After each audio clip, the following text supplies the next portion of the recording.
sami bo Saptiga mantirani hawe mama Whoa.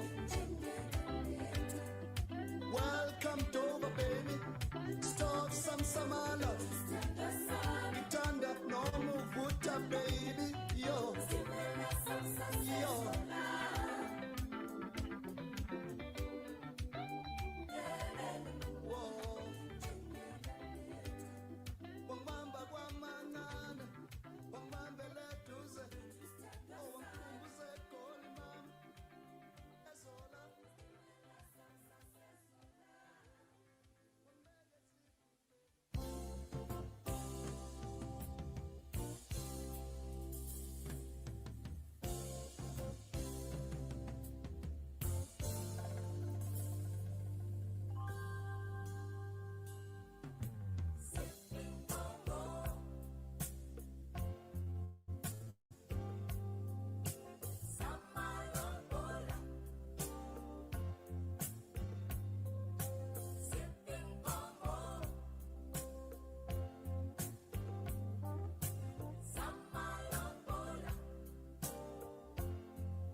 makafulana bonga bantu nizotavanini timlela toti yekukwaza abanye abantu ngemimese nabonga bantu uzokhula nini lekululeko yethu mina kangiboni ngiboni gazi lethu elichithwa ngezandla zethu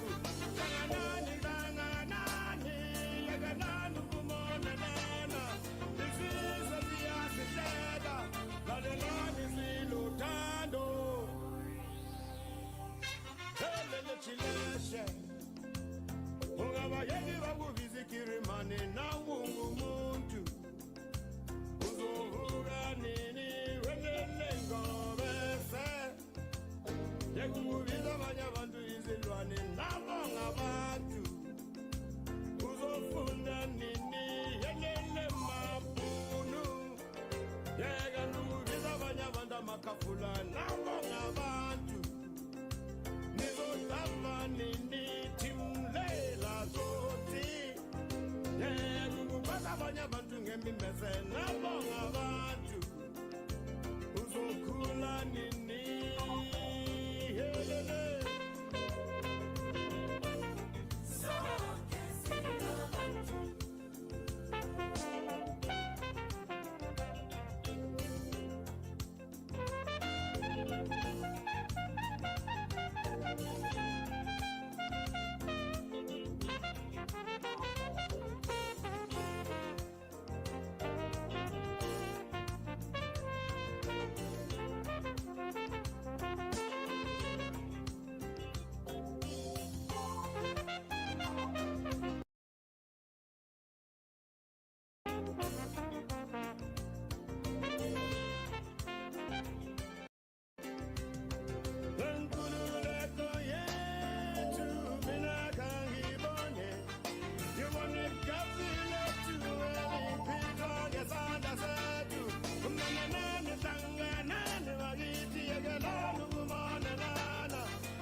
Diredi ugundiza nipumuya.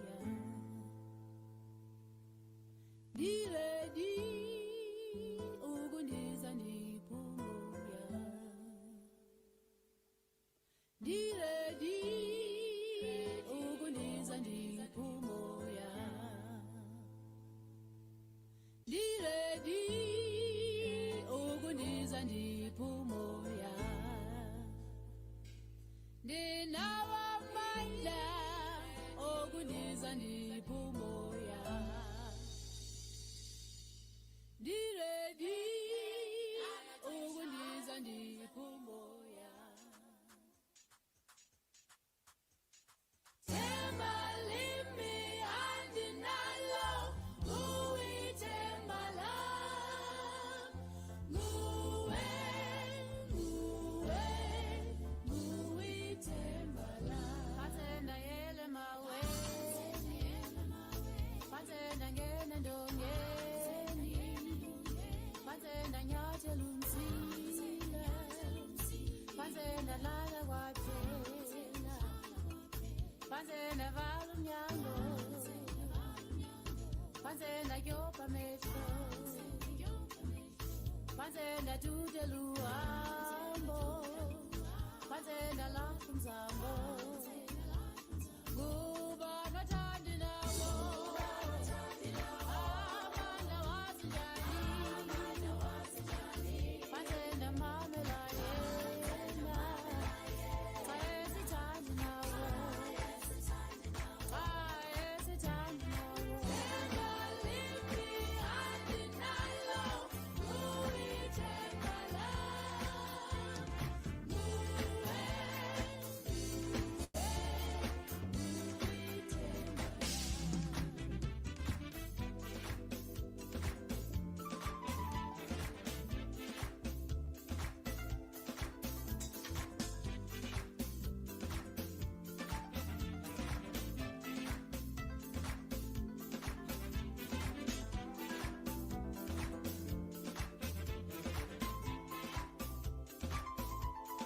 Diredi ukundiza niphumoya. Diredi ukundiza niphumoya. Pathenda yele mawe. Pathenda ngene ndongeni. Pathenda nyathela umsila. Pathenda lala kwaphela. Pathenda vala umnyango. Pathenda kyopa amehlo. Pathenda tudela uhambo. Pathenda lahla umzambo. Kuba nothandi nawo. Amandla wazi njani. Pathenda mamela yena. Xa esithandi nawo. Xa esithandi nawo. Themba limi andinalo uithemba lami.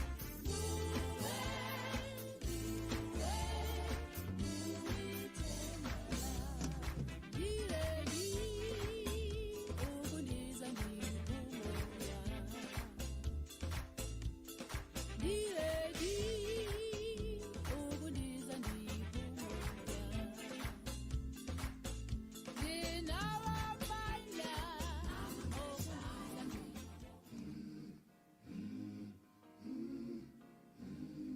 I wanna be there when the people start to turn it around, when they triumph over poverty.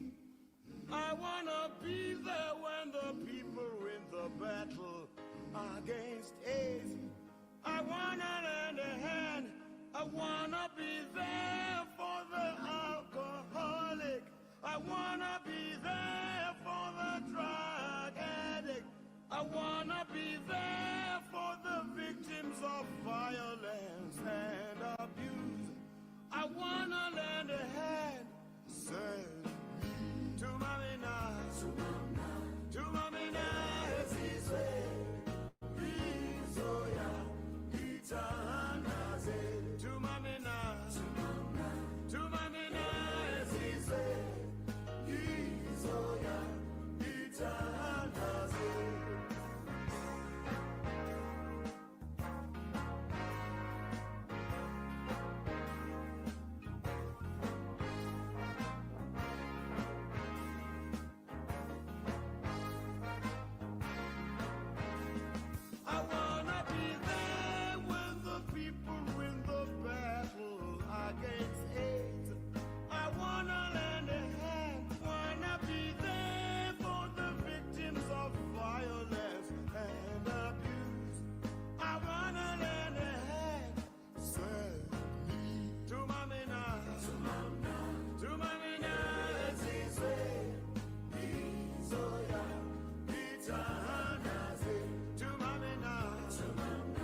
tidal wave of change is made up of a million ripples.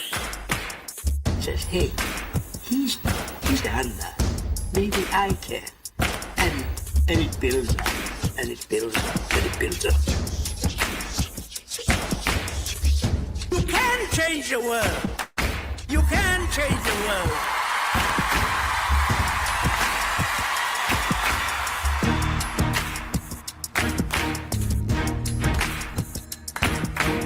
You must not pause now. Do not let them down.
Maybe I can. And it builds up, and it builds up, and it builds up. Evangeli ndayishumayela njengodudu onendlela kunetyala ndizuthula dudu siyayifuna le nguqu asilova ngamadudududu sikuyo le ndlela asijiki du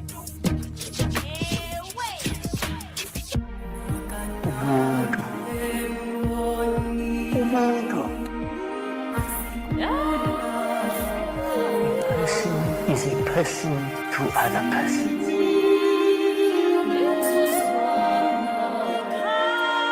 The essence of being human.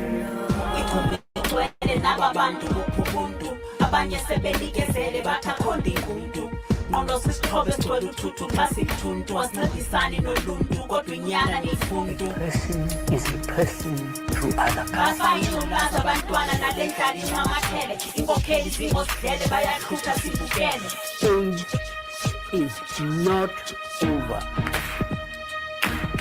Whoever is a perpetrator, as long as I have breath in my body, I will speak up against injustice. Watch out. Watch out. To narrow the gap between the haves and the have-nots. I cannot worship a homophobic God.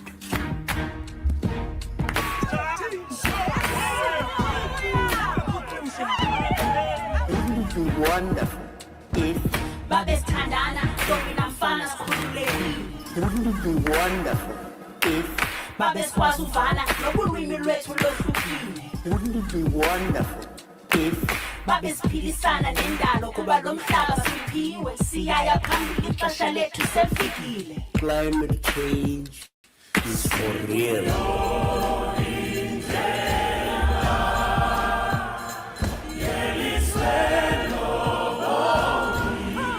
time is now It is the younger generation leading the way. Do what you can, where you can.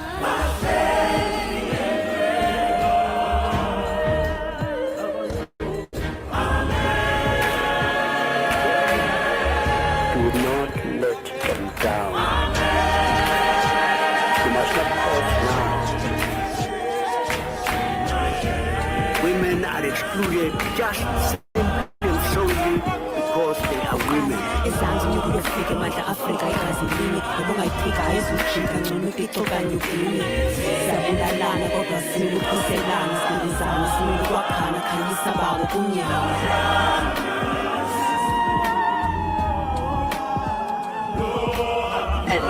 And it builds up, and it builds up, and it builds up.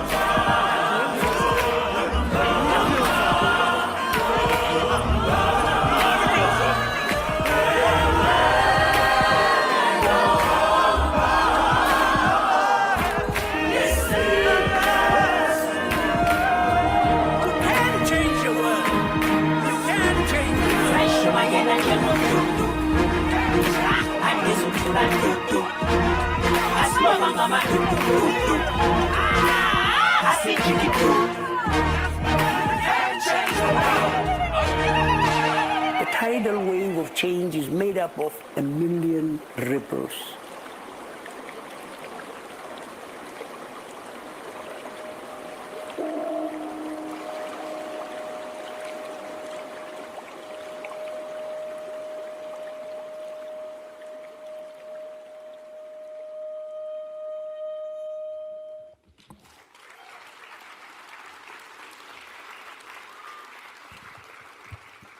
Good afternoon, everyone. Molweni nonke.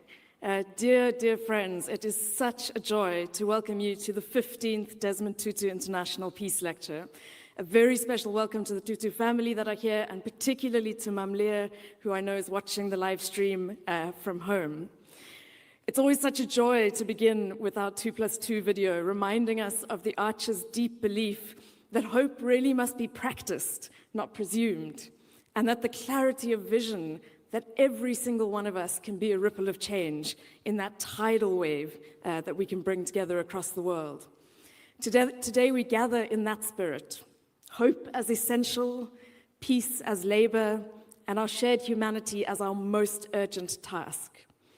We've been incredibly blessed to partner with an amazing group of sponsors to make this event possible today. The United Nations in South Africa, the United Nations Office of the High Commissioner for Human Rights, the British Council, the City of Cape Town, Hazendal Wine Farm, and Eastern Acoustics. A deep thank you to each of you for your partnership and your shared vision. To formally open this afternoon's proceedings, please welcome the chairperson of the board of the Desmond and Leah Tutu Legacy Foundation, Mr. Nicholas Shellstrom-Matseke, who unfortunately is unable to be with us in person, but has sent a video message. Good afternoon, distinguished guests, friends of the foundation, dear colleagues, and all who are joining us from across South Africa and around the world. It is my honor as the chairperson of the Desmond and Leah Tutu Legacy Foundation to welcome you to the 15th Desmond Tutu International Peace Lecture. Now, this is a space that we have created to hold the world's brokenness with honesty and its possibilities with courage. So each year we gather not simply to remember the Archbishop Desmond Tutu, but to continue his work, to tell the truth, to insist on justice, and to nurture hope even, or especially when the world gives us every reason to despair. The Arch used to say that he was a prisoner of hope, and he meant it quite literally. Hope was not sentimentality for him, but a discipline. It was a choice, a demand. And that discipline is urgently needed today. We now meet at the moment when conflicts scar every corner of our shared world. The devastating war in Sudan, where civilians are being starved, displaced, and abandoned by global indifference. The unbearable suffering in Gaza, where a population has endured destruction on a scale that shocks the conscience. And the continuing brutal war in Ukraine, reshaping the global security landscape and deepening authoritarian fault lines. And then the countless conflicts too often forgotten. The one in DRC, the one in Myanmar, in Haiti, and even right here in Cape Town, where lives are lost without headlines. In all this turmoil, we are reminded that the fractures we face are not only political or economic. No, they are moral, they are human, and they reveal the deep ways in which we have forgotten that we belong to one another. Our theme this year is therefore faith, conflict, and our shared humanity in a fractured world. And it takes us straight to the heart of this crisis. Now, the Archbishop Tutu understood that faith at its truest is a force that widens the circle of belonging. But he was equally clear in reminding us that whenever faith becomes a tool for domination or exclusion, it has lost its soul. He used to joke to us and say God must laugh at how seriously we take our divisions. Because God is not a Christian, nor a Muslim, or a Hindu, or a Jew. God, he insisted, is simply love. And in love has no interest in borders or categories. It is always calling us back to each other.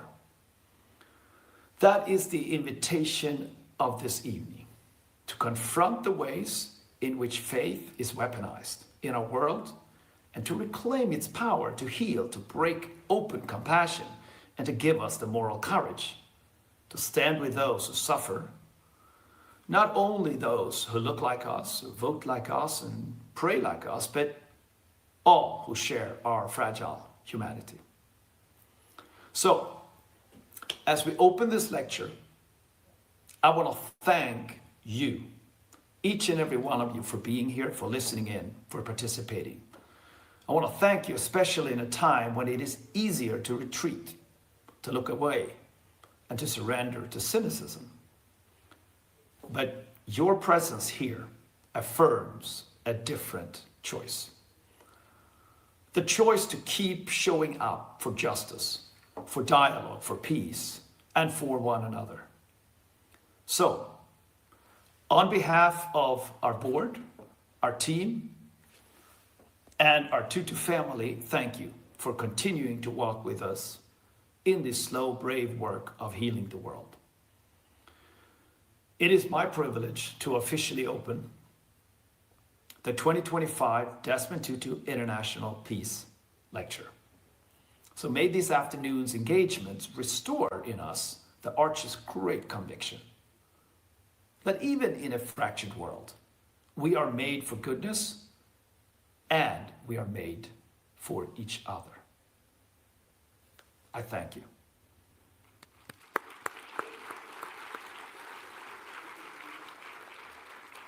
Thank you, Nicholas, for welcoming us so beautifully.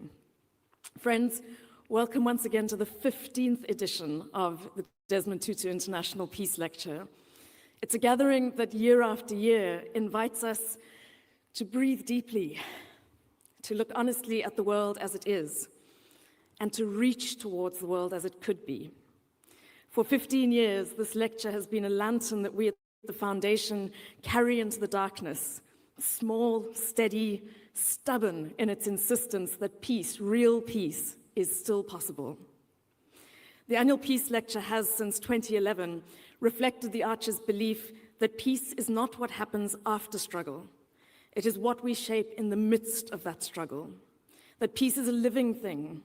It's wrestled for and spoken for. It's sacrificed for. It grows only where truth is told and dignity is defended.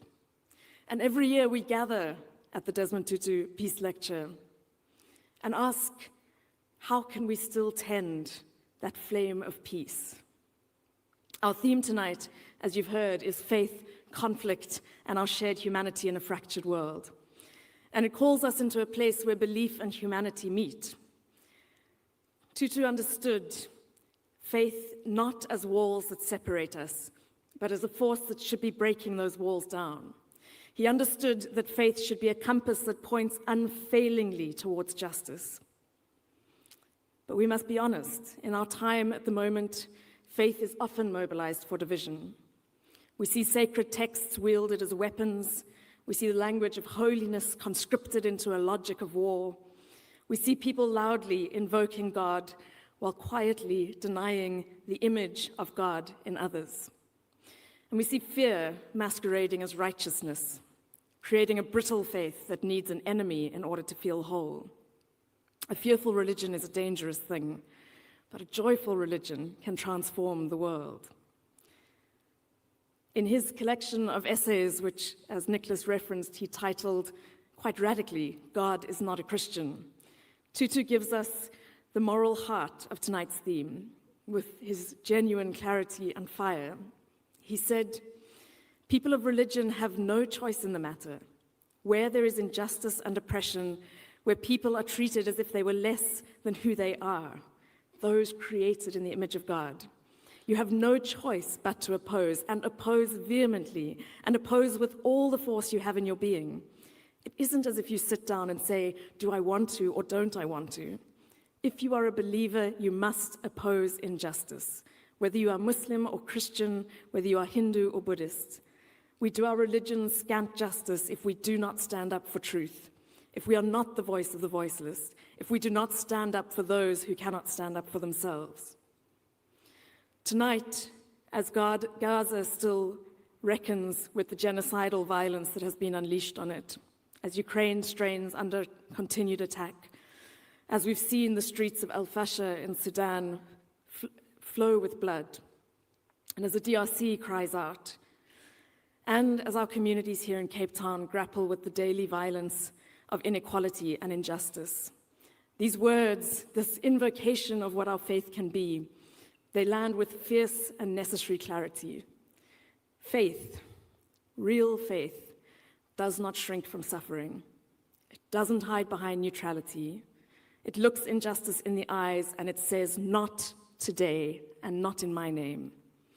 And our shared humanity, Ubuntu, is not a soft ideal. It's a discipline to see others, to see every other human being as kin, to resist the seductive comforts of division, to hold fast to dignity, our own dignity, and the dignity of those who trouble or challenge us. Throughout all of his speaking truth to power, throughout all of the righteous indignation he channeled, the Arch also never forgot joy. He believed joy was a form of resistance. His laughter was a reminder that in the struggle for justice, we're fighting not only against harm, but for the fullness of life. So tonight we gather in that spirit, serious about justice, tender with each other, able to hold grief and hope in the same breath, and always ready for a little holy mischief when needed. This is the spirit of the Desmond Tutu International Peace Lecture. It's the legacy that we honor, and it's the journey that we're stepping into together this afternoon. To ground us where this tradition began and to remember the moral courage that has shaped it, we're sharing a short video reflection on Archbishop Tutu's lifelong struggle for justice and reconciliation, a struggle which was recognized in 1984 by the Nobel Peace Prize. Please enjoy this video. My relationship to Archbishop Tutu goes back to the 70s. He lived in our neighborhood in Orlando West. I did not know him, but we had heard of him that the Bishop of Johannesburg is now living in our neighborhood. And then later I got to know him closer when he joined us as the General Secretary. This was in 1978 until 1984. He was our boss, the General Secretary of the SACC. I've been photographing for more than 40 years now. At the time of Khotso House and the Interchurch Media Project, the South African Council of Churches had, in fact, taken on the task of itself incubating resistance movements. And we were in the heart of it. We were located there. When I was offered the chance to be the religion correspondent of my newspapers, I grabbed the opportunity. At that stage, the Arch was the Dean of Johannesburg. very soon afterwards he became a bishop. He was one of a number of rising black leaders in the churches, and that was what drew me in. I remember Bishop Tutu and his wife Leah just being regal and composed and so statesmanlike. That's what I felt needed to be conveyed to the world. We had leadership of this caliber. When Bishop Tutu received the Nobel Prize, we were of course very aware of it and had a lot of time to think about what this meant. This was at the time when things were so bad politically. It gave everybody such a joy. For Desmond Tutu, the Peace Prize did not change the content of what he was saying. His public pronouncements, his public advocacy was firmly entrenched, which began around the time of the Soweto uprising. He was a unifying figure in the fight against apartheid. He spoke truth to power and never shied away from doing that, agitating on the wrong through vigorous protest by non-violent means on behalf of the vulnerable, marginalized, and oppressed members of our society. His message was deeply rooted in his faith. For him, every person is made in the image of God. Archbishop Tutu's stance was one of a peaceful nature. When we work together against evil, we can overcome whatever challenges that we face. Because of his stature or the recognition of his work for peace, he got access to people to whom he could argue the case for sanctions. When he went onto the streets to intervene between police with their fingers on the triggers and young people with bricks and stones and petrol bombs trying to stop them from clashing, that heightened the publicity. When he began to speak out on other issues, he was listened to. His voice was amplified far more widely internationally. He had this major influence compared to other religious leaders. Each generation has injustice to fight against. It's a continuous struggle that we have to keep at, basing it on the faith that we have in God, that whatever we do, with God on our side, nothing is impossible.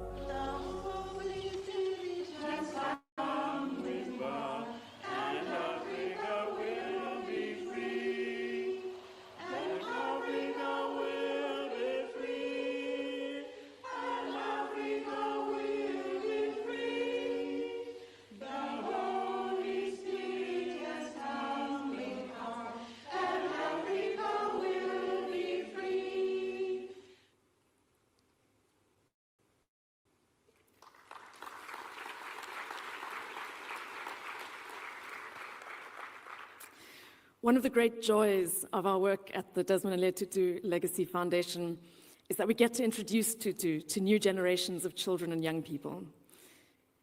We work with thousands of children, as young as 3, up to 18, into their 20s, really growing their understanding of democracy, their agency as active citizens, and their capacities to stand up for justice, no matter how small the matter. As we learn from the legacy of the Arch, as we work to grow a network across the world of leaders for humanity, and as we host courageous conversations, Tutu's legacy is a challenge to each of us to grow the courage to heal, as individuals, as societies, and as a global community. That healing asks us to do the work of reconciliation, which we think of as the very hard work of keeping on trying to find each other. It asks us to do the work of repair, to truly tackle injustice and inequality wherever we find it. And importantly, it asks us to do the work of reimagining ourselves and our societies. I know as South Africans, we're very cynical about the Rainbow Nation now. But when I think of the image of the Arch, standing outside City Hall, looking out into the Grand Parade with 30,000 people of all races, religions, cultural communities, he looked at us And in a place that was defined by the logic of separation and oppression, he declared, "Look at us. We are the rainbow people. We are the new people of a new nation. Our march to freedom is unstoppable. Our march to freedom for all of us, South Africans, black and white." A radical vision at a time of separation. Tutu's legacy showed us that every person's voice, every person's actions count.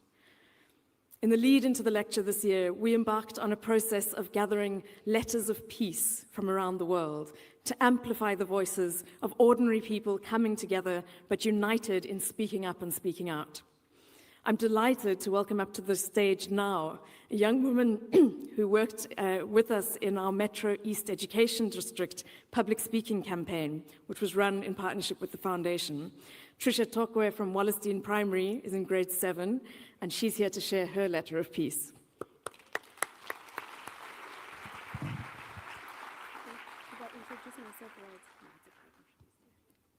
True peace in my community is defined by more than just quiet streets. As Archbishop Desmond Tutu taught, peace is not perceived, it's just its emotion. For us, this means actively ensuring the presence of dignity, safety, and a genuine opportunity for every resident, transforming our schools into safe havens and ensuring and securing a brighter future for the youth. This vital work is rooted in Tutu's deepest value, Ubuntu, the belief that I am because you are, demanding us that we, can I say again?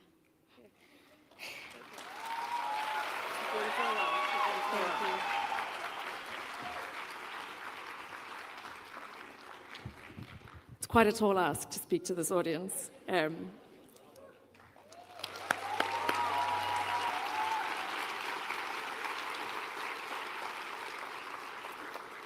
Trisha, your words remind us that peace really begins in our imagination, and so often in children's imagination. It's a brave insistence that another world is possible. I often think of that quote by Arundhati Roy, "Another world is possible on a quiet day, I can hear her breathing."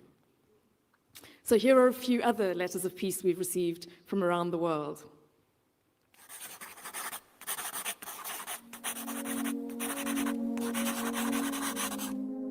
How are we going to change? Well, I always say to people, remember, the sea is actually made up of drops of water. That what you do where you are is of significance.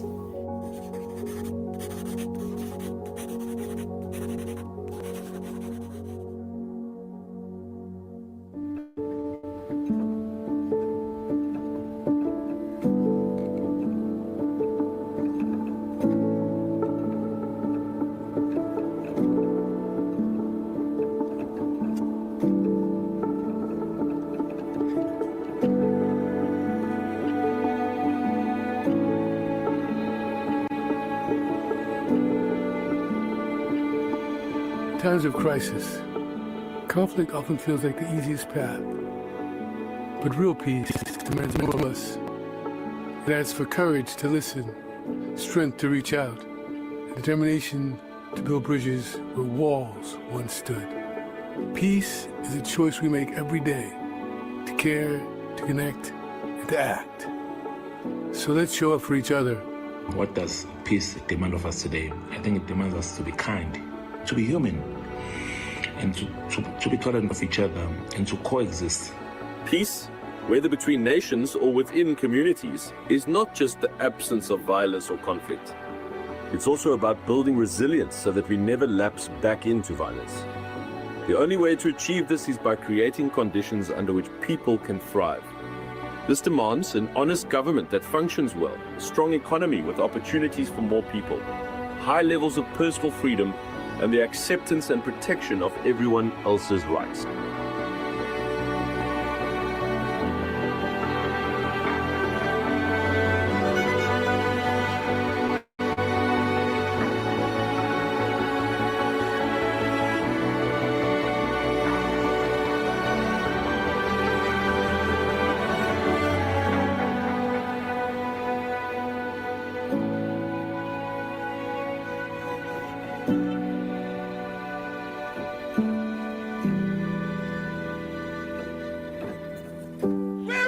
free!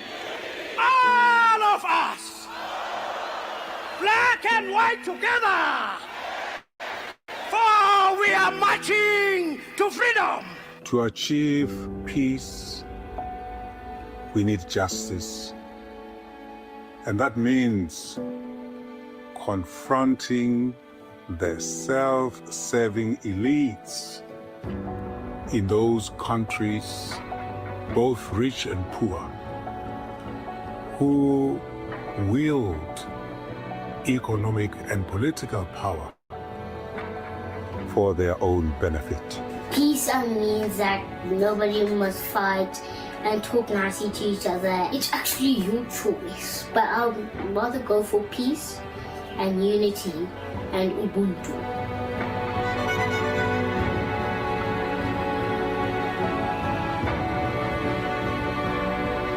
I often wonder, as I'm sure a lot of you do, what it would take for humanity to leave all conflict, all division, all hate behind us. That's what peace demands of us. To recognize its fragility and to see what breaks it. To appreciate what builds and keeps it. And to know when to stand up for it.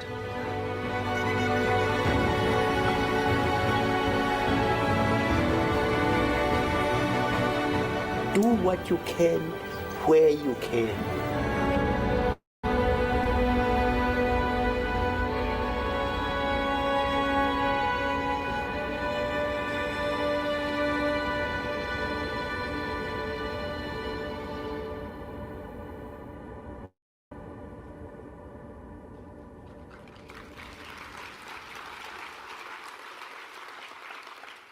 We would love to keep on collecting letters of peace, so please join us, tag us online, share your perspective on what peace means to us today and what it requires of us.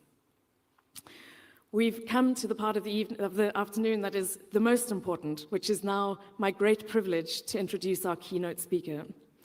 Dr. Shashi Tharoor is a scholar, a statesman, a writer, and one of the world's most compelling moral voices on identity, history, global justice, and the human condition.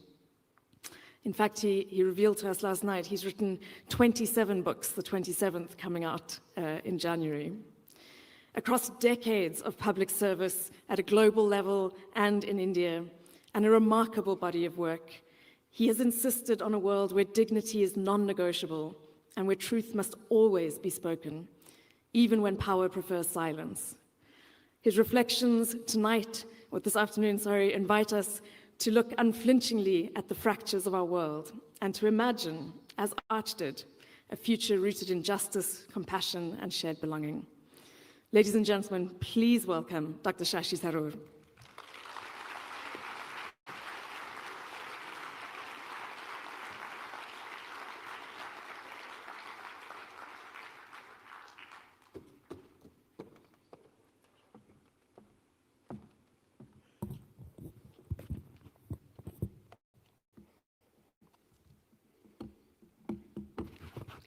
Thank you very much, Janet. Ladies and gentlemen, friends in the pursuit of peace, it is a profound honor to stand before you today to deliver the Desmond Tutu International Peace Lecture, an occasion that calls not merely for remembrance, but for moral reckoning. We gather in the shadow of deepening global polarization, amid conflicts that fracture communities and ideologies that harden hearts. And yet in this moment of uncertainty, we invoke the name of a man whose life was a luminous testament to the power of moral courage, prophetic witness, and radical compassion. Archbishop Desmond Tutu. The Desmond Tutu International Peace Lecture began in 2011, and the first 15 lectures have been delivered by a number of distinguished global figures, including Kofi Annan, the Dalai Lama, Mary Robinson, Graça Machel, President Cyril Ramaphosa. It's truly a humbling honor to follow in their illustrious footsteps and to stand at the same podium before you today. Tutu's legacy is often framed by his role in dismantling apartheid, a struggle that earned him the Nobel Peace Prize in 1984. But even though we've seen much of that just now in videos and animations, to confine him to that chapter alone is to miss the full breadth of his moral imagination. His fight was never only against racial injustice in South Africa. It was against every system that denied the dignity of the human person. He stood unflinchingly for women's equality, for the rights of LGBTQIA+ people, for the protection of our planet, for the oppressed in Palestine, and for the poor and marginalized across the globe. His was not a selective conscience. It was a universal one. You can change the world, he said. And he was universal in his call. He once declared, and we heard it today, I will not worship a homophobic God. And in that single sentence, he shattered centuries of theological complacency. He reminded us that faith, if it is to be worthy of the divine, must be expansive enough to embrace all of humanity. That it must be a force for liberation, not exclusion. That it must speak truth to power. We've heard that phrase a lot today. Even when power wears the robes of religious authority. Indeed, Tutu was often ahead of the institutional church. For 8 years, he campaigned tirelessly for the ordination of women as priests in the Anglican Church of Southern Africa. He did not wait for consensus, he led with conviction. And when he titled one of his books, God is Not a Christian, it was not a provocation, it was a plea to recognize that the divine cannot be confined by doctrine, denomination, or dogma.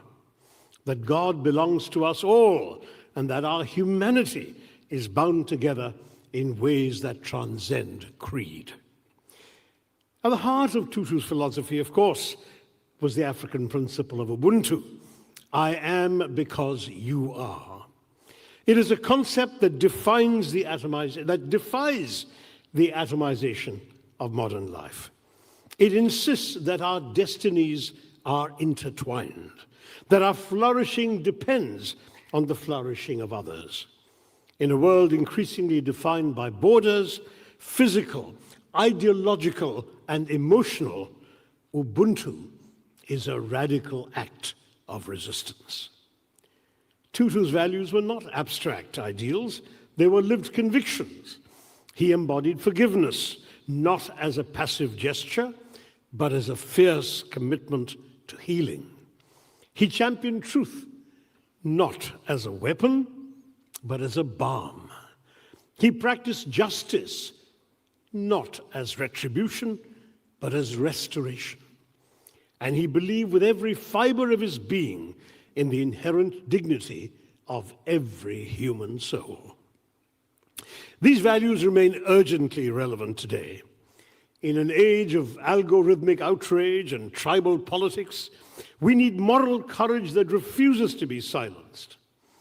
In a time of ecological collapse, we need to preserve our planet with a compassion that extends to future generations. In a moment of religious strife and xenophobic conflict, we need faith that unites rather than divides. Desmond Tutu did not merely speak these truths, he lived them. And in doing so, he left us not just a legacy, which is in the name of your foundation, Janet, but a challenge to reimagine coexistence, to build peace not on the absence of conflict, but on the presence of justice, to see in every stranger a reflection of ourselves. Let us begin today's lecture then, not with nostalgia, but with resolve. The resolve to carry forward the torch that Tutu lit, not as passive admirers, but as active inheritors of his moral vision. The resolve to be a ripple in that tidal wave of change he asked for. I'm a member of parliament from the constituency of Thiruvananthapuram, which is the capital of the southwestern state of Kerala in India. And I found when I arrived here an odd connection, not so odd, but rather pleasant connection between Thiruvananthapuram and the subject of this lecture. Because I heard from Professor Dr. Binu Luke, somebody who's been working for 30 years in Desmond Tutu's birthplace town of Klerksdorp, that he's the project lead of the Northwest University's new Desmond Tutu School of Medicine, which is going to be established in 2028 in Northwest University in Klerksdorp. In telling me this, Professor Dr. Luke also mentioned not just that he was from my constituency, but that he was an Anglican and a worshipper at the Christ Church in my constituency. And that struck me as interesting because if Archbishop Tutu taught us anything, it is that religion can be both balm and blade. Across history and across continents, faith has been invoked to heal and to harm. It has inspired movements of liberation and justified systems of oppression, including the one in this country. It has built sanctuaries of refuge, and it has built walls of exclusion. Today, as societies wrestle with questions of identity, belonging, and belief, religion remains a potent force. But too often it is weaponized, used to draw boundaries rather than build bridges. We see it in the rhetoric of nationalism cloaked in religious garb, in the persecution of minorities, or the defenestration of immigrants in the name of purity, in the silencing of dissent as heresy, in the conflation of divine will with political power. And yet Desmond Tutu's theology offered a counter-narrative. He believed that faith at its deepest is not about dogma, it is about dignity. Not about orthodoxy, it is about empathy. Not about exclusion, it is about embrace. Not is it about prejudice, but as he shared along the Dalai Lama, faith is about joy. He understood that peace is not merely the absence of war or conflict, it is the presence of justice, the restoration of relationships, the recognition of our shared humanity. And to build such peace requires more than policy, it requires moral imagination. What is moral imagination? It's the ability to see the world not only as it is, but as it could be. It is the courage to envision reconciliation where others see only revenge. It is the audacity to believe that enemies can become neighbors, that strangers can become kin. It is the capacity not just to sympathize, but to empathize, to see ourselves in the plight of others. In our fractured world, this moral imagination is in short supply. We are trained to fear difference, to retreat into echo chambers, to flatten complexity into caricature. But Tutu's life reminds us that empathy is not weakness, it is strength. That solidarity is not surrender, it is salvation. What if I told you that division is the most expensive tax we pay, not levied by governments, but by the erosion of trust? When confidence breaks down between neighbors, businesses, and institutions, the consequences ripple far beyond politics. Economies stall, investment retreats, and ordinary citizens bear the cost, not in rupees or dollars, or not just, but in opportunity, in dignity, in hope. We live in an age where headlines reward outrage and punish menace, where nuance is discarded as irrelevant, where belief, faith, and tradition, once sources of solace and solidarity, are too often weaponized to divide rather than to heal. We must confront this reality head-on because true prosperity does not come from slogans or spin, it comes from moral courage. And when leaders choose short-term gain over the common good, the result is a poverty that runs deeper than economics, a poverty of spirit, a poverty of ethics, a poverty of shared purpose. How then can societies rediscover their moral imagination? First, by reclaiming the sacredness of the other. Tutu often said, if you want peace, you don't talk to your friends, you talk to your enemies. That was not naivete, it was prophetic realism. It was a recognition that peace cannot be built on selective compassion, that the humanity of the other is not negotiable. Second, by cultivating spaces of encounter. Peace is not forged in isolation. It is born in relationships, in shared meals, shared stories, shared struggles, in interfaith dialogue that moves beyond tolerance to transformation, in civic spaces where disagreement is not a threat, but a gift. We live in a world where political rivals distrust and demonize each other, see each other as enemies and not just adversaries. Tutu taught us to look for the humanity on the other side and to find a space to meet it. Third, as we've heard so often today, by telling the truth.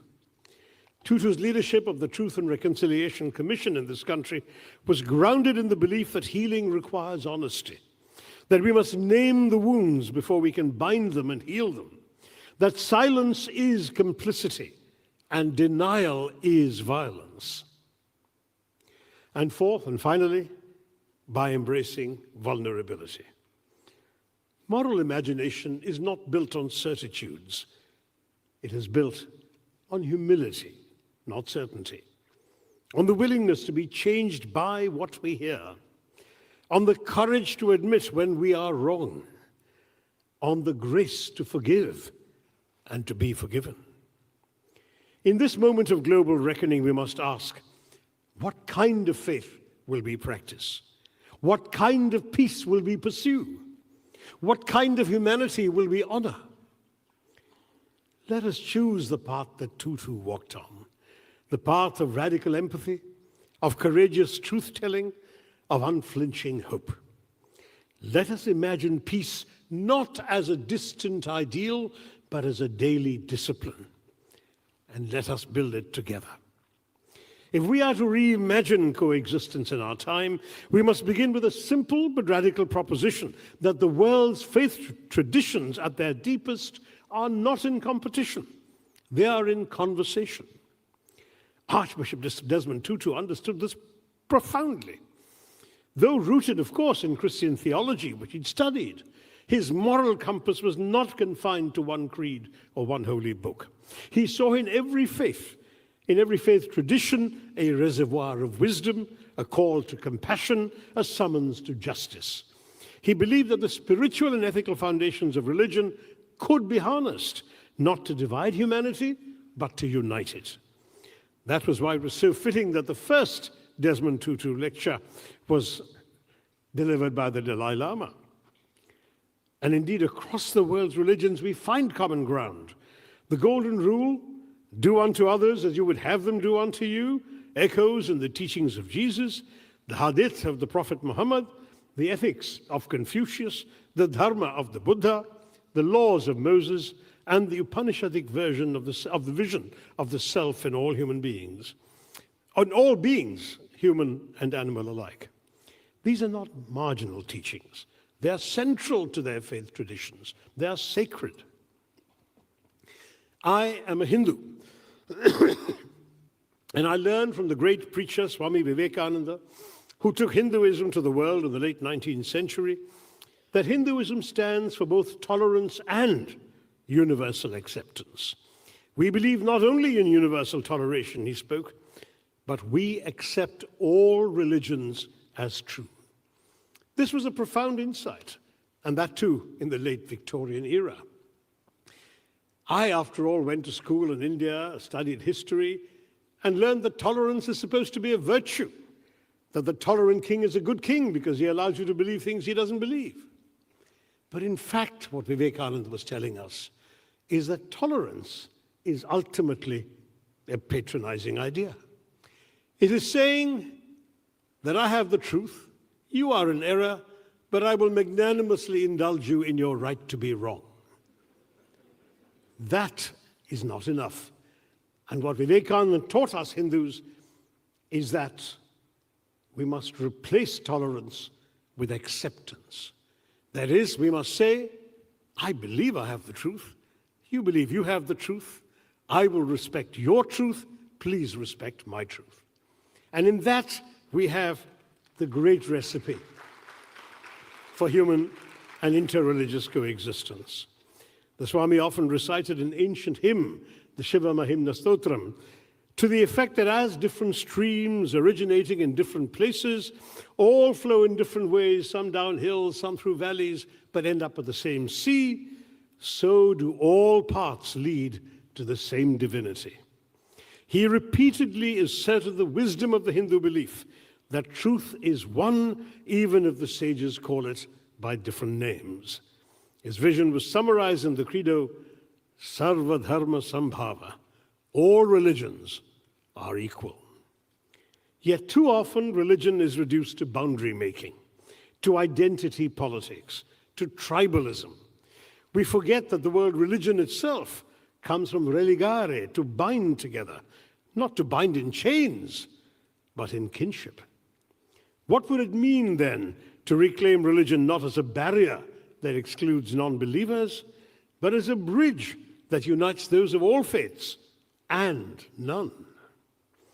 It would mean recognizing that every faith tradition carries within it a vision of peace, not merely as the absence of violence, but as the presence of dharma, the force that maintains righteousness in the world, ensuring a universal moral order. It would mean lifting up to the prophets and sages who call for justice, even when it was inconvenient. It would mean listening not only to the scriptures, but to the silences between them, the places where humility dwells.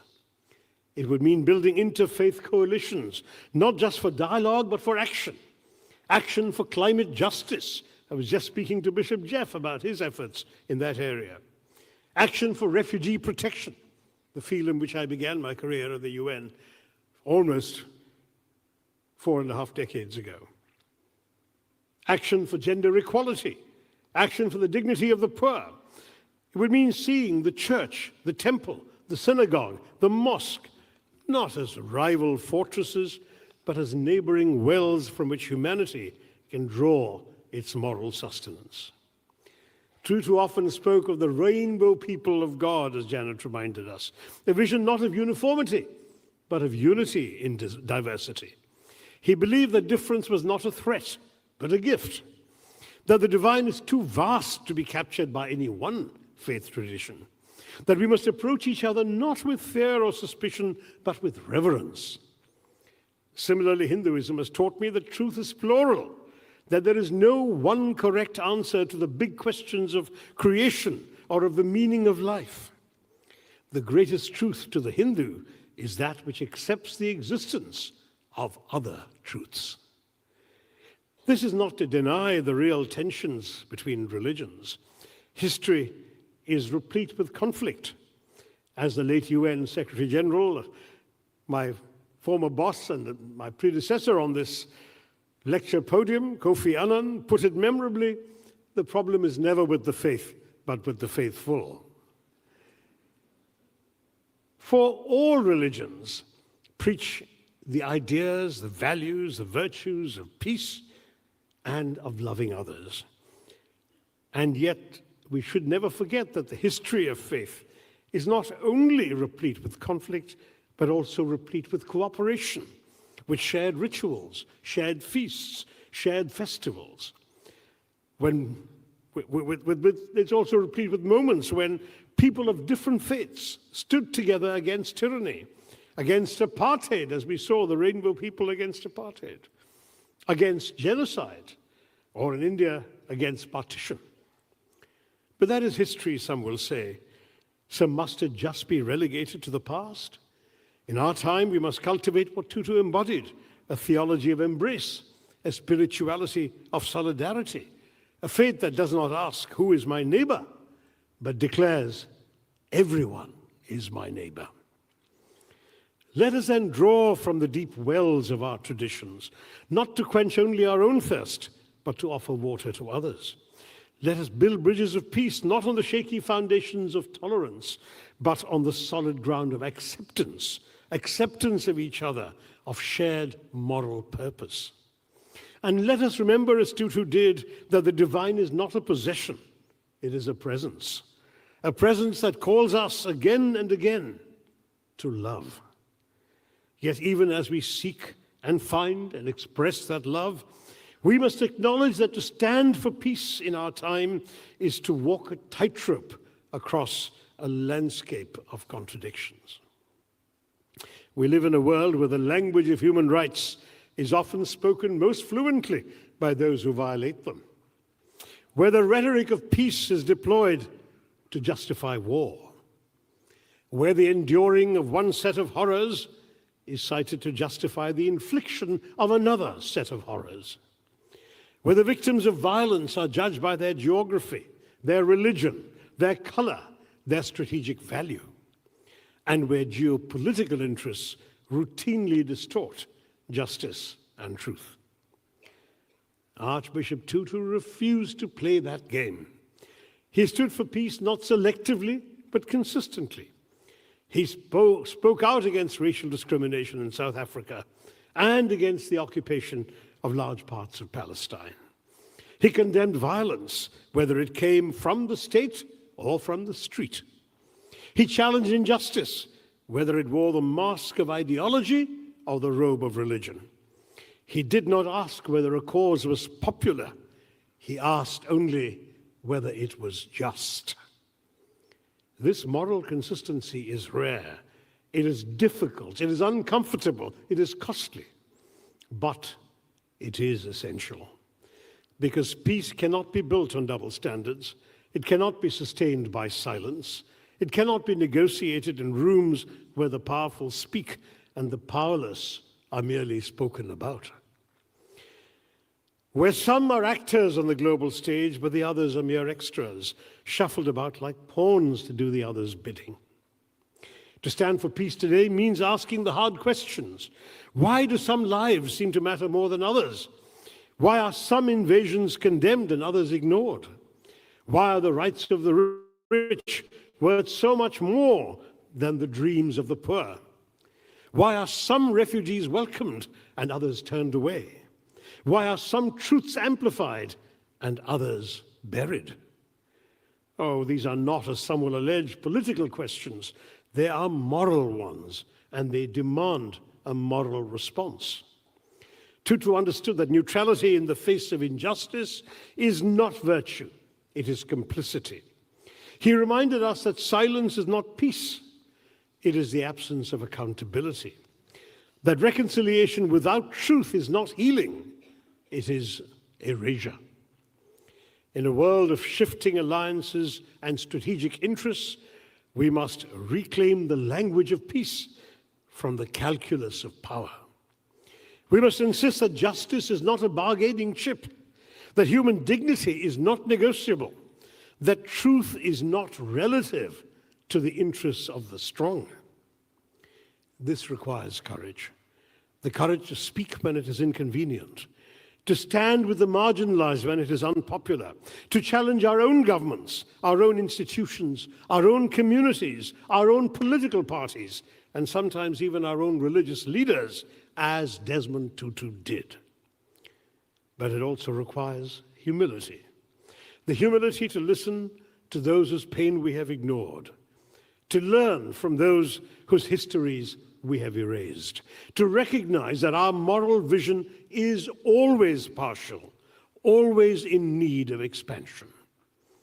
And it requires solidarity, not as a sentiment, let alone a slogan, but as a strategy. as a commitment to build alliances across borders, across faiths, across struggles, as a refusal to let the powerful define whose suffering counts. This is why we need to recommit ourselves to the United Nations. As someone who served the UN for nearly 3 decades, from 1978 to 2007, I witnessed firsthand its evolution from a Cold War battleground to a post-Cold War laboratory of global cooperation. I was part of its efforts to protect refugees and its struggles to build peace. I saw the UN falter in Rwanda and Srebrenica and rise to the occasion in Timor-Leste, East Timor, and Namibia. I saw it struggle with bureaucracy and politics, yet persist in its mission to feed the hungry, shelter the displaced, and give voice to the voiceless. Today, when people decry its failures over Gaza and Ukraine, I acknowledge again that the UN is not perfect, nor was it ever meant to be, and yet it remains indispensable. As someone who spent much of his adult life in its service, I remain convinced that the UN matters. It matters to the refugees seeking shelter, to the peacekeeper standing guard, to the diplomat negotiating a fragile truce. It matters to all of us who believe that cooperation is not weakness, that justice is not luxury. The United Nations remains an indispensable symbol, not of perfection, but of possibility. As Dag Hammarskjöld so memorably said, it was meant not to take mankind to heaven, but to save humanity from hell.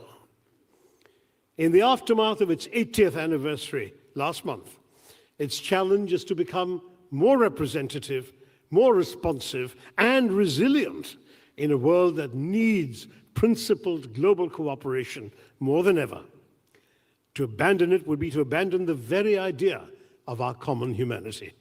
Our own survival, and that of the only universal world organization we have, the United Nations, depends not on nostalgia, but on renewal. And that renewal begins with the recognition that in an interconnected world, no nation is truly sovereign unless all are. It is time for that reimagination, that moral reimagination of the United Nations. I had the great honor of meeting Desmond Tutu at the United Nations, as well as outside it, in the cold snows of Davos. Tutu's life was a masterclass in moral consistency, as I've said. He did not flinch, he did not equivocate, he did not tailor his conscience to the times. Let us honor him, not just by quoting his words, not even by echoing his ideas, but by living his witness. Let us stand for peace, not as a slogan, but as a standard. Let us speak truth, not as a weapon, but as a light. And let us remember the arc of history does not bend on its own. It bends when we pull it, with courage, with clarity, and with love. As I draw my reflections to a close, let me return to the crucible in which Desmond Tutu's moral vision was most severely tested, the aftermath of apartheid. In the wake of unspeakable violence and systemic dehumanization, South Africa stood at a crossroads. The world expected vengeance. Many demanded it. Some fled in anticipation of it. But Tutu, entrusted with chairing the Truth and Reconciliation Commission, offered something far more radical. Not amnesia, not impunity, but a path through truth to justice, and through justice to healing. He understood that forgiveness is not the opposite of justice, it is its companion. That truth-telling is not a substitute for accountability, it is its foundation. That reconciliation is not a shortcut around pain, it's a journey through pain. In the TRC, victims were invited to speak their truth, perpetrators were required to confess theirs. The goal was not to erase the past, but to confront it. Not to forget, but to remember rightly. Not to punish for punishment's sake, but to restore the moral order that had been shattered. This model has inspired post-conflict societies around the world from Rwanda to Colombia, from Northern Ireland to Sierra Leone. And yet the work of reconciliation everywhere remains unfinished. In many places, the wounds of war are still raw. The ghosts of colonialism still haunt its survivors and their descendants. The call for moral atonement falls on deaf ears in the countries that benefited from colonialism. The machinery of impunity still grinds on in too many places. And injustice, oppression, subjugation, genocide, or terrorism all stalk too many human beings in too many places. So what does Tutu's vision demand of us now? It demands that we reject the false choice between peace and justice, that we insist on both, that we recognize that healing requires truth and that truth requires courage. It demands that we listen to the silenced, that we center the stories of survivors, that we listen to the victims of terror and not those who clamor their cause in its name, that we dismantle the systems, legal, economic, ideological, that perpetuate inequality and exclusion, that we challenge the structures that exclude and clamor to change them into places of inclusion.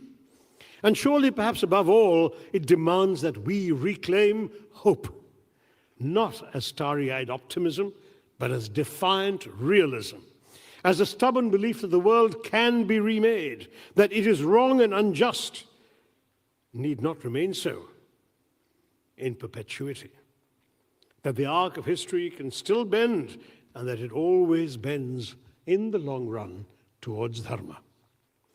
In a world riven by war and terrorism, by climate collapse and mass displacement, by rising authoritarianism, hostility, and xenophobia, it is easy to despair. But despair is a luxury we cannot afford.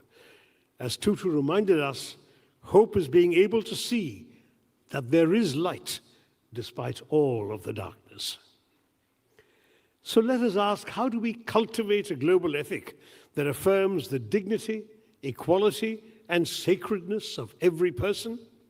We begin by teaching our children that no one is born to hate, that every human being carries within them the image of the divine, that our differences are not threats, that they are threads in the tapestry of our shared humanity. We continue by building institutions that reflect this ethic, schools that teach empathy, courts that uphold justice, economies that serve the common good, media that amplify truth over fear. And we persevere by embodying this ethic in our daily lives, in how we speak, in how we listen, in how we broaden, not harden our hearts towards those with whom we disagree, in how we show up for one another, not just in moments of crisis, but in the quiet, unseen acts of solidarity that stitch the world back together. Let me end then not with a lament, but with a call to action. Let us be the generations that refuse to be divided by fear or hatred. Let us be the citizens who speak truth, even when it trembles in our throats. Let us be the believers of every faith and none who choose love over hatred, justice over vengeance, courage over comfort, principle over the uneasy compromises of pragmatism. Let us be the builders of bridges, the architects of inclusiveness, the healers of wounds, the promoters of hope. Let us be the ones to keep the lamps lit in the gathering gloom, the ones who hold aloft the flickering flames of hope and faith, even in the midst of an intensifying darkness. For the world does not need more cynics. It needs more Tutus, or at least more Tutu-like souls, fierce in their compassion, joyful in their resistance, relentless in their belief that peace is possible, optimistic in their determination to do their part to bring it about, to be that ripple in that tidal wave of change. So rise up, friends, hold hands, reach across, and speak out. Let us begin anew in the realization that we are bound together, that I am because you are, And together, we can still shape a world worthy of our children's dreams. Before you all today, I salute the blessed memory of Desmond Tutu. Thank you all very much.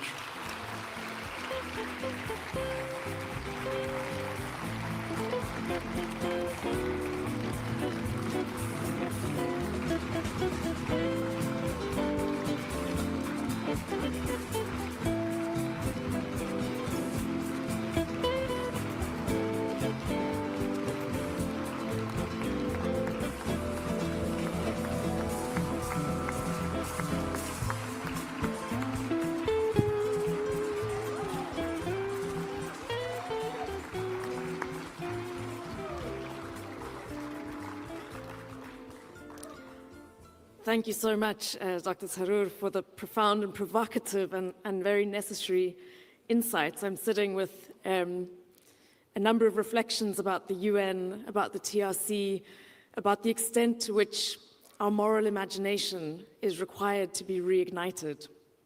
I think one of the things that I most struggle and admire about the Arch was this ability he had to speak truth to power and speak out against injustice with a force of clarity and wisdom that was profound, and at the same time to hold the humanity of every single person, including the perpetrators, as sacred. And in that, to make a moral demand of every single human being, that we come into relationship with each other, that we truly live into Ubuntu. We always like to deepen our reflections at the Peace Lecture by grounding them in some of our local context. And so this afternoon, we have the profound honor of welcoming Reverend Renee August, a theologian, an activist, a peace builder, a truth teller, a deep and dear friend of the Archers, to come and respond and share with us a version of insight that really lands how we bridge where we're at to where we're going, how we live at the intersection of faith and of justice. So please welcome Reverend Renee August.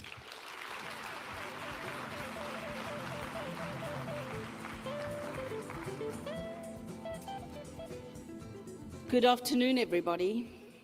With these bright lights, I can hardly see anyone. But as I greet you, may I add my deep gratitude to Janet and the Desmond Tutu and Leia Legacy Foundation for the honor and privilege of being able to respond to the very profound and deeply challenging words of Dr. Tharoor. Thank you. Your words, as I wrote to him last night, are beautiful, authentic, deep, and clothed with kindness and compassion. As I listened to your words, I imagined the Arch sitting in one of these seats, smiling, laughing, clapping. Wonderful, wonderful, he would have said. And so for me, I've been asked to offer a few reflections. I want to begin by saying, Tricia, thank you so much for your courage. Thank you for the words that you shared with us. Thank you that you remind us that the dreams of God are planted in the seeds in everyone's life that sits in this room, regardless of age or position or title. And so your courage is an invitation to us to be courageous too. Thank you.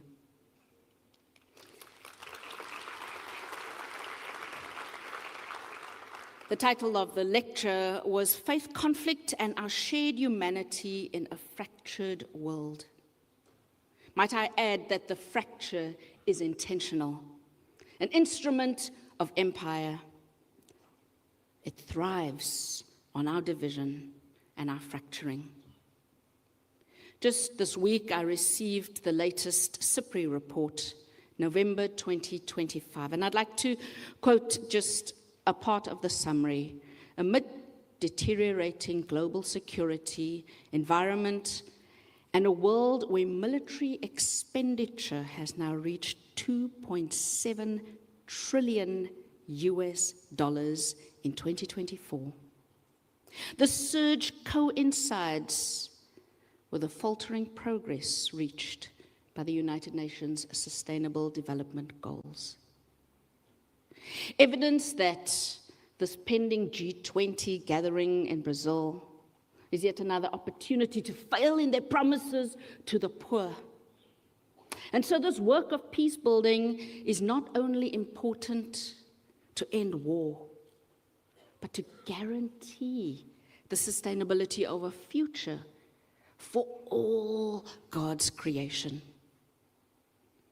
A week after Palestine 2.0, Kairos after genocide, where our Palestinian colleagues, siblings have called for the world to act with moral conviction.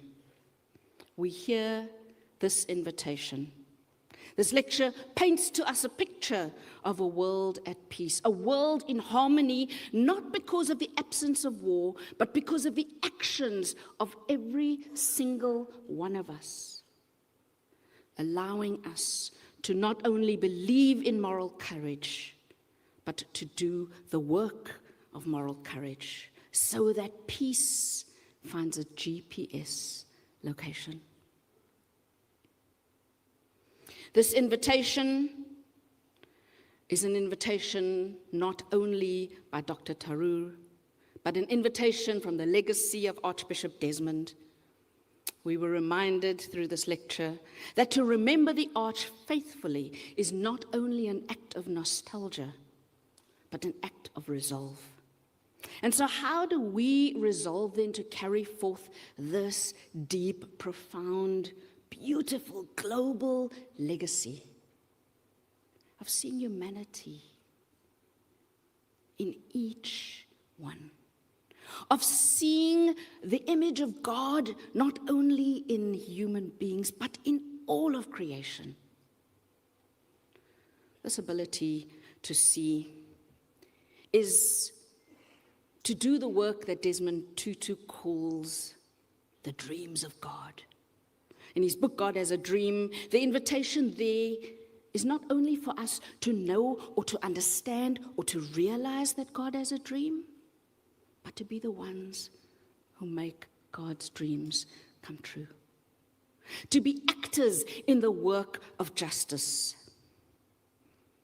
Dr. Shashi said, those who have the audacity to believe that enemies can become neighbors and strangers may become kin. Now, the famous words of Archbishop Desmond, neutrality in the face of injustice is not a virtue, it is complicity. He reminded us that silence is not peace. Silence is the absence of accountability. And so we cannot be silent. We dare not. Our humanity is at stake. When we turn a blind eye to the suffering of our neighbor, we diminish our own humanity. And so if the Arch was here, what else would he add? What is the drop that you can add to the tidal wave of peace that is waiting to crash upon the shores of every nation around the world? We cannot be silent about Palestine. Yes, I acknowledge that there are wars all over the world. But what is happening in Palestine is a violation not only of more than 45 UN resolutions, but of international law. Peace in the world is dependent not only on one nation, but on the nations of the world. And the United Nations that we were invited to reimagine has to include some measures of accountability and responsibility for those who violate the resolutions of the United Nations. Now, in Cape Town, in Mitchell's Plain, where I grew up, I would say, wat weet 'n mens van kaas?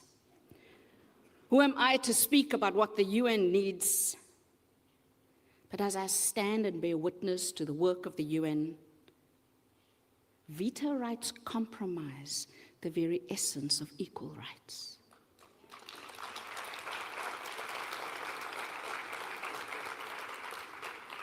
A failure to put in place systems of accountability means that Palestine is not only a disaster happening at the moment, a genocide on display for the world, but a playbook for what may come in the future.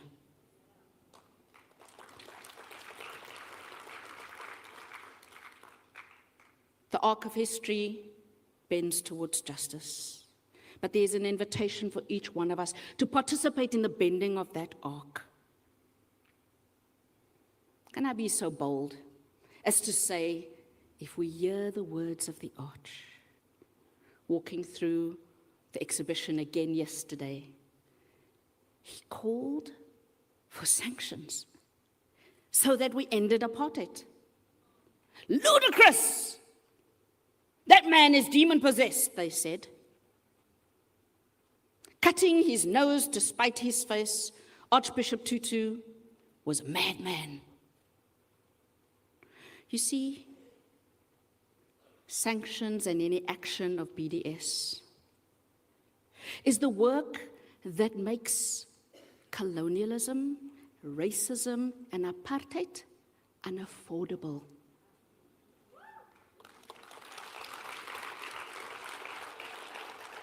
We must, like Gandhi, like MLK, like Archbishop Tutu, take into our hands the power that we have to achieve peace in the world.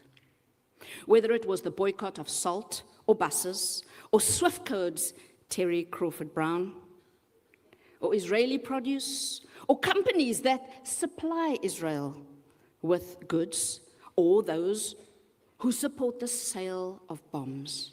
Those who sell destruction don't leave us powerless. They leave us with a moral choice. What is your choice today? Will you join the movement where everyone has the right to exercise their own power for peace?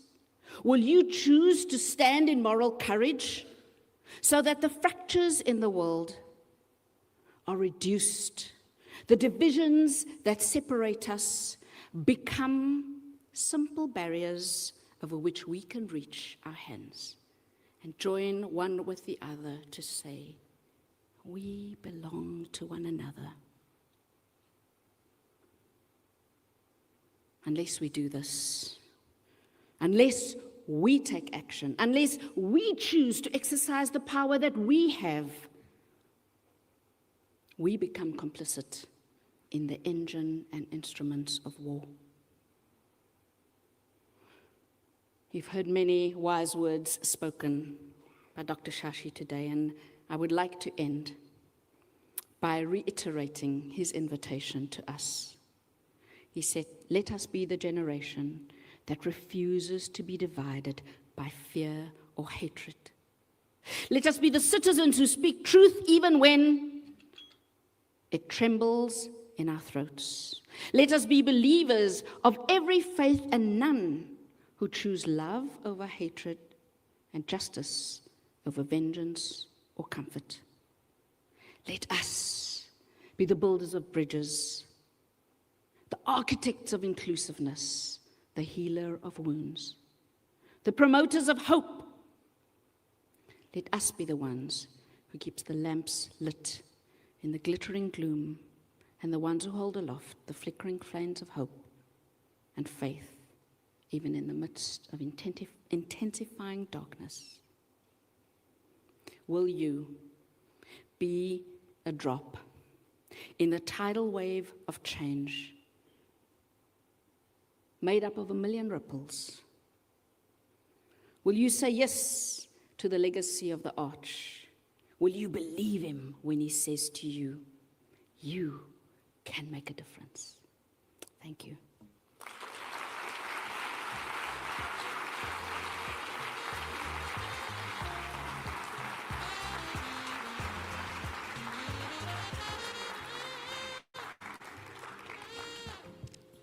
Thank you, Renee, for weaving truth and tenderness together and really grounding us in the deep, deep injustices of the genocide in Gaza.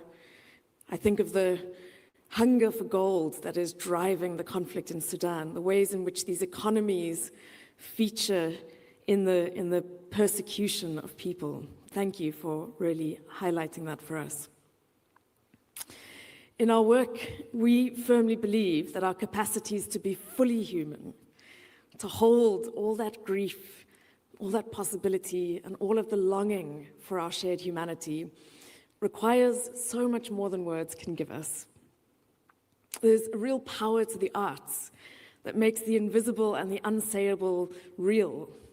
And music in particular has the power to connect our hearts to each other, to really be together in community, in song, in love. It's a profound gift that musicians give us. I have in mind the image of the arch dancing at the end of that 2+2 video, the videos of him getting the Dalai Lama to groove in Dharamsala. Our hearts and our bodies, our souls really long for the exquisite tenderness of music to hold all that we feel. And so it is a particular joy of mine to welcome up, to really ground us, one of South Africa's most profound and deeply moving artists, Mandisi Jantjies.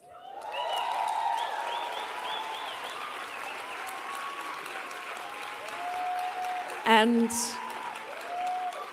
for Mandisi to hold a space for us, to really reflect on what we've heard, to feel into our interconnectedness, and to tap into our joy and love for each other and for the world. So please join me in welcoming Mandisi and his band to the stage.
Siyanibulisa nonke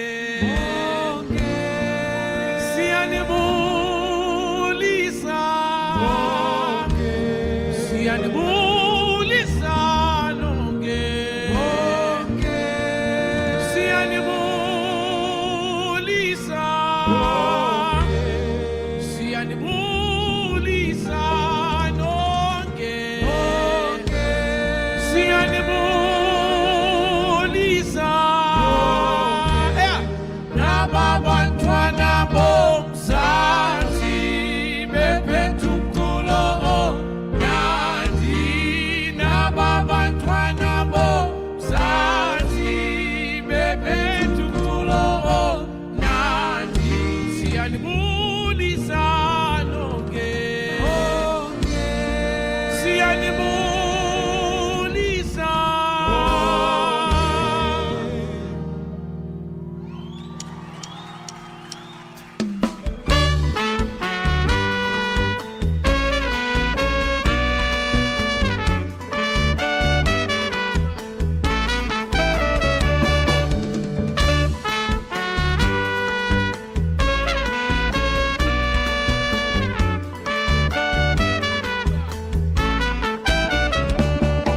Kuthala ndizizamela ndiku xa ndibuyelela ndifuna ukuphumelela kodwa ndibona into kuthala ndizizamela ndiku xa ndibuyelela ndifuna ukuphumelela kodwa ndibona into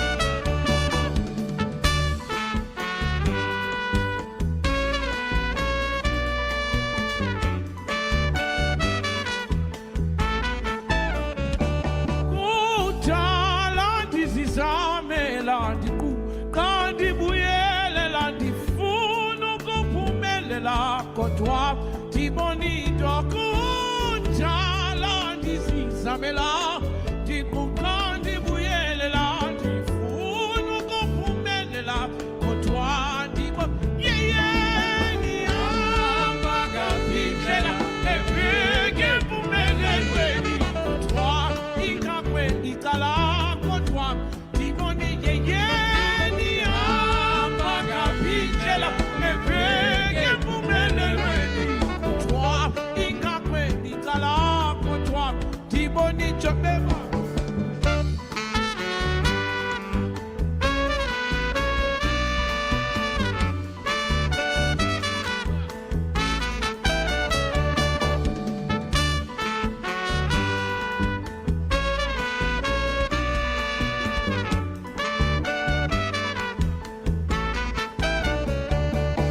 Kuthala ndizizamela ndiku xa ndibuyelela ndifuna ukuphumelela kodwa ndiboni kuthala ndizizamela ndiku xa ndibuyelela ndifuna ukuphumelela kodwa ndiboni ndihamba ngapindlela ebheke empumelelweni kodwa ingakwendi cala kodwa ndibona njengenike ihamba ngapindlela ebheke empumelelweni kodwa ingakwendi cala kodwa ndibona njengenike kodwa ingakwendi cala kodwa ndibona kodwa ingakwendi cala kodwa ndibona kodwa ingakwendi cala kodwa ndibona kodwa ingakwendi cala kodwa ndibona kodwa ingakwendi cala kodwa shento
Sekudala noko ukhaliza inyembezi, sekudala noko thula, sekudala noko ukhaliza inyembezi, sekudala noko thula, sekudala noko ukhaliza inyembezi, sekudala noko thula thula, sekudala noko ukhaliza inyembezi, sekudala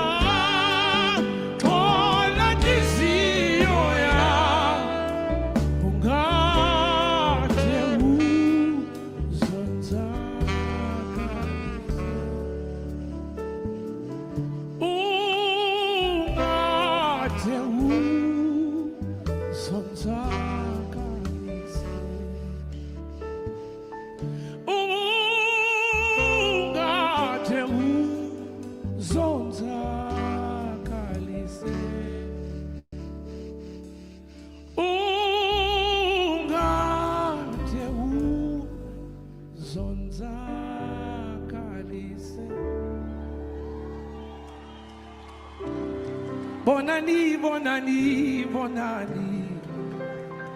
Kuvulwa utango lwezulu. Ivani, Ivani, Ivani. Kwaveli tlokoma engulu.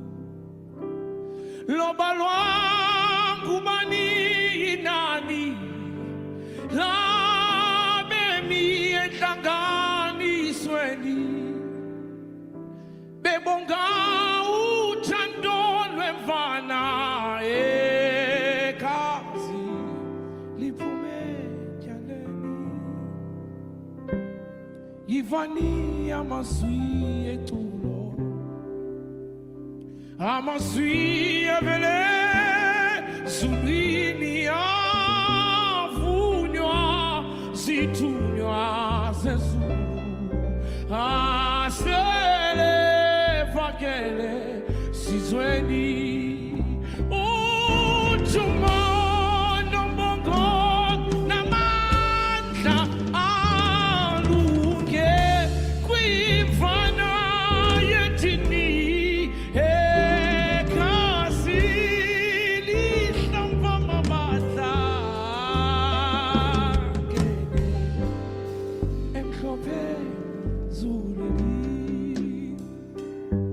Vuyani, Vuyani, Vuyani. Mabandla sesemhlabeni bongani, bongani, bongani. Shekaba sebuntwaliseni kubiswa kwanathi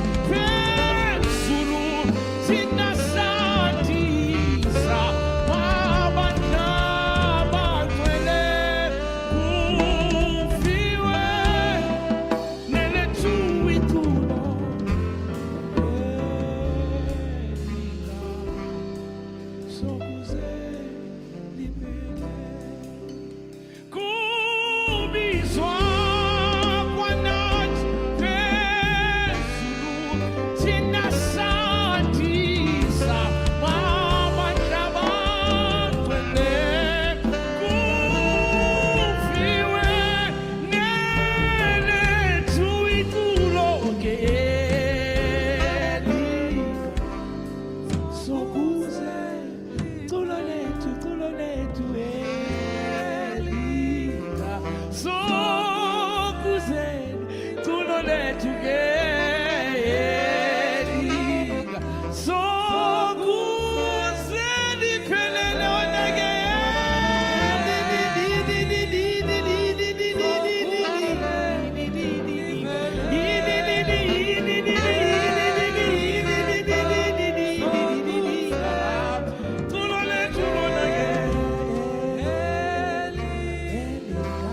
Thank you very much. For those who do not know us, Ikamangwandis Judges, and the next song is called Mabapil. Si tule laba si doai si tule laba ne mitwalo si tima papile tina si tule laba gena te si tule laba chupe kayo si tima papile tina si tule laba si guai si tule laba ne bitwalo si tima papile tina si tule laba kena tema si tule laba kupe kayo si tima papile si tima papile mama si ti soke mama pile mama pile mona si tima si tike ma cheni mama pile mona mama pile mama pile mona si tima pile lo lavo ma fanno keyboard si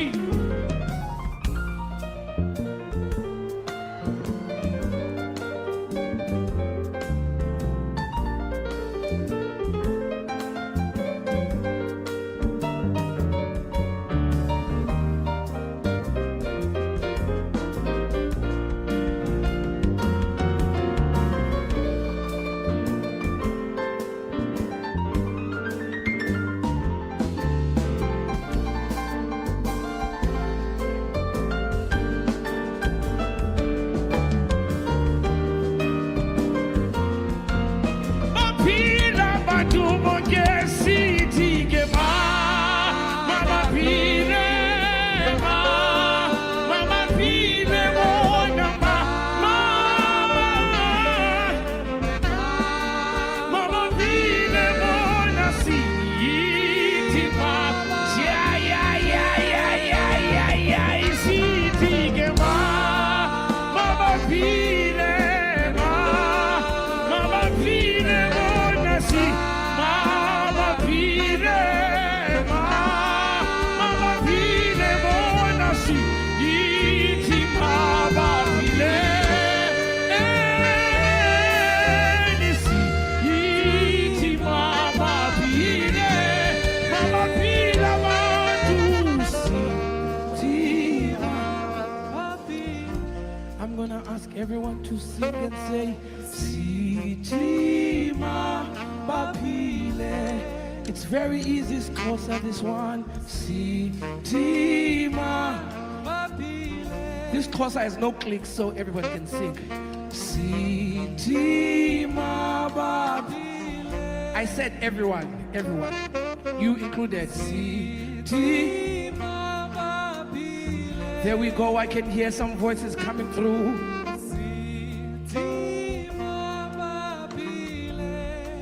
as Desmond Tutu would say, I'm warning you.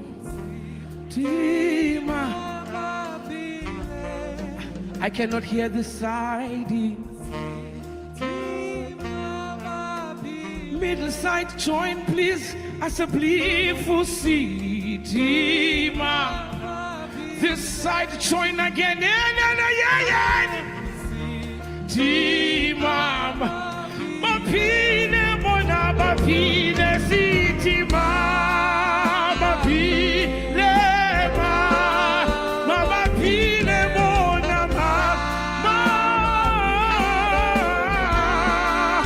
mapine mona Tima. Yili lili yili lili yili lili si Tima.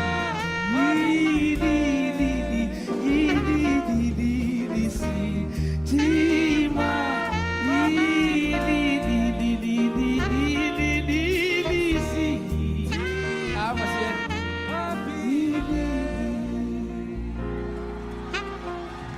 yeah.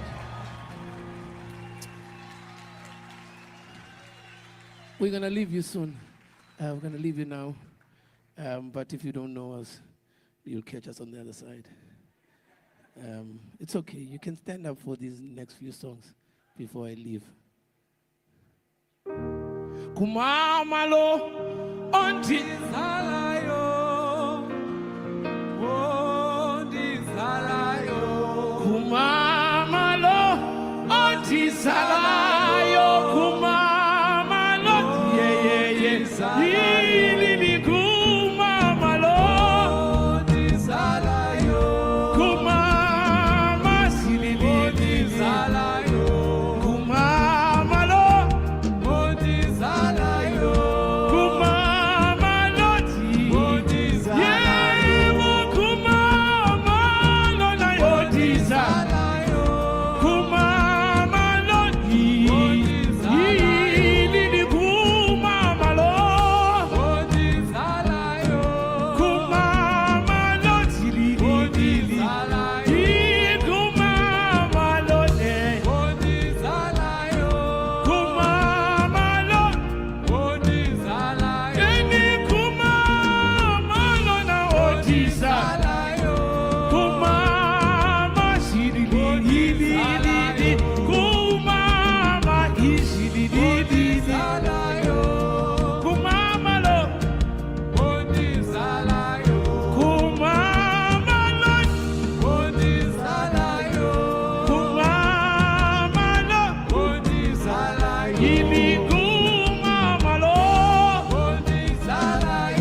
tijeje kumama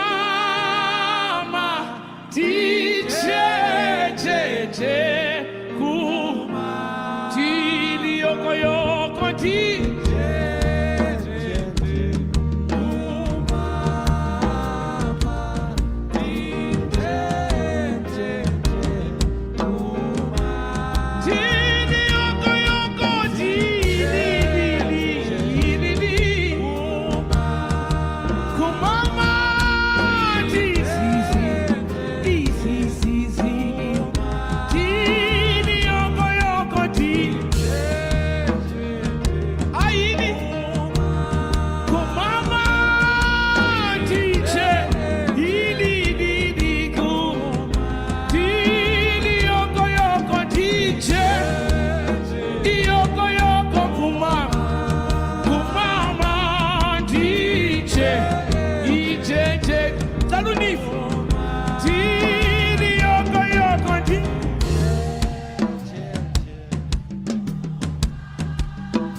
Yoko yoko,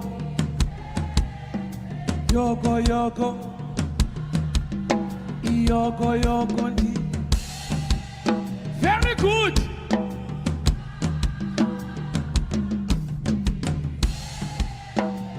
Service Steve. Tini yoko yoko ti.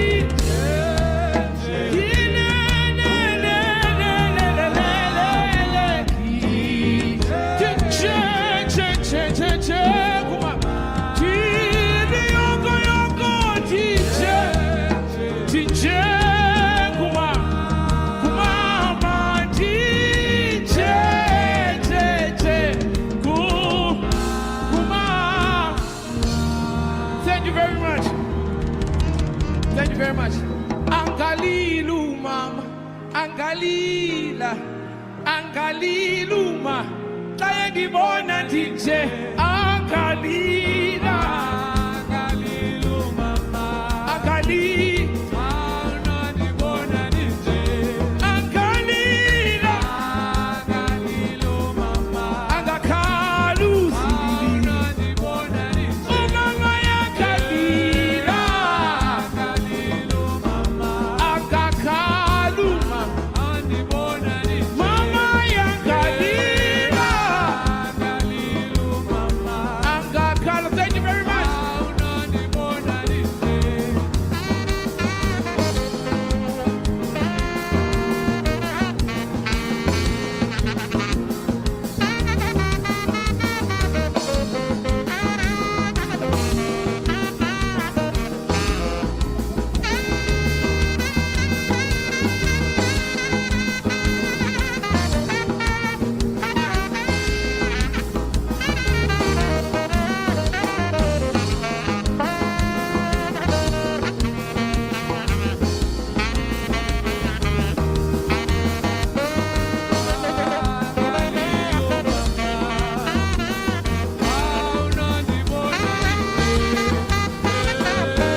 Let's give it up one more time for Mandisi and the band.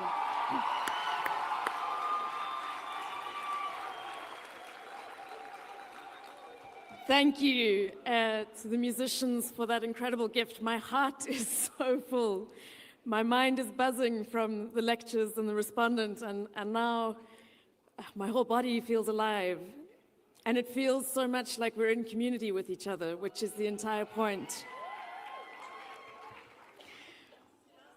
So I hope all of us can carry the spirit of this afternoon beyond just this moment. That we can take up the challenge that's been given to us to each be that ripple that makes up the tidal wave of change.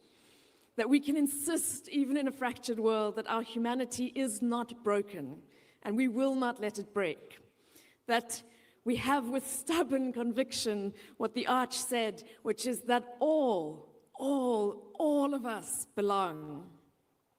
So on behalf of the Desmond Tutu Legacy Foundation, I want to thank our speakers, our incredible performers, and every single one of you for being with us and for taking something of that spirit of the Arch out into the world. Again, a very, very special thank you to our generous sponsors who really have made it possible for us to be here today. The United Nations in South Africa, the United Nations Office for the High Commissioner of Human Rights, the British Council, the City of Cape Town, Hesendal Wine Estate, and Eastern Acoustics. And the work of the Tutu Legacy Foundation really is supported by ordinary people around the world, by people coming together to say, we want the Arch's legacy to live on. We want to get behind it, and we want to make it heard and ring out in every corner of the world. So please do continue to join us, continue to come to our events, to contribute to our programs, to find a way to connect into that amazing, amazing legacy of the Arch. An enormous thanks is due to the Tutu team, who have all pulled together so beautifully to make today possible. A very, very special thanks.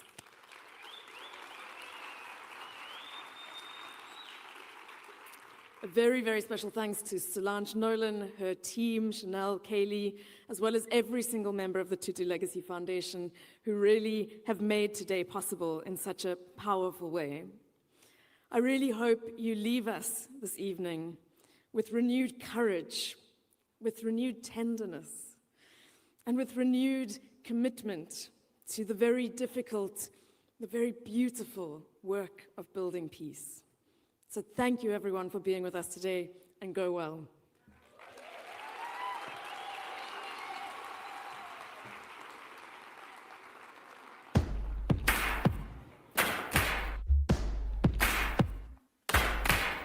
The tidal wave of change is made up of a million ripples.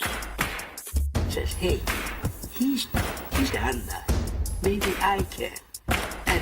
And it builds up, and it builds up, and it builds up. You can change the world. You can change the world.